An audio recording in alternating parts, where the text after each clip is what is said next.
Hello, welcome back to the channel. Today we're diving straight into how to use Monday.com to plan conferences and events, your complete 2025 guide. First up, we create a new board. Monday.com is all about boards. They're your command center for any project. Click on the New button, then Board.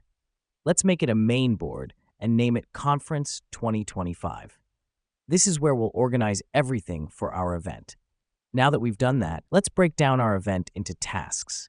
Click Add Group, then write Pre-event, During event, and Post-event. These are our main task areas. The reason we do this is to structure our event planning into manageable sections.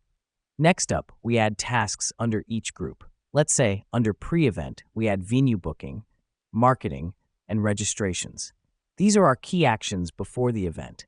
This helps us because it breaks down our event into specific, actionable items. Moving on, let's assign these tasks. Click on a task, then on Assignee, and pick a team member. This is crucial because it designates responsibility, ensuring that every task has somebody taking care of it. Here's what's happening behind the scenes. As tasks progress, team members can update their status. Let's set up these statuses now.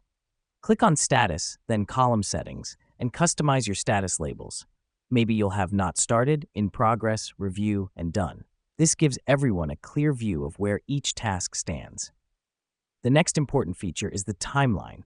Click on Add Column, then Timeline. This will allow you to set start and end dates for each task. The reason we do this is to ensure that every task is not only assigned but also scheduled. Let me explain why this matters. Timelines give us a visual representation of our project's time frame, enabling us to see overlapping tasks and potential bottlenecks. Now, we can't forget about communication.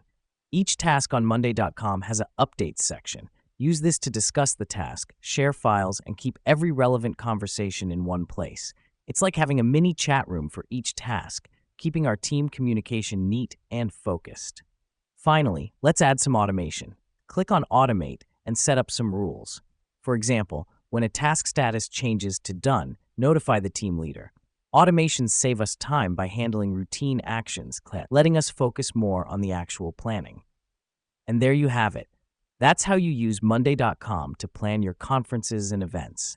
It's all about breaking down the event into tasks, assigning and scheduling them, communicating effectively, and automating where possible. Thanks for joining us, and happy planning.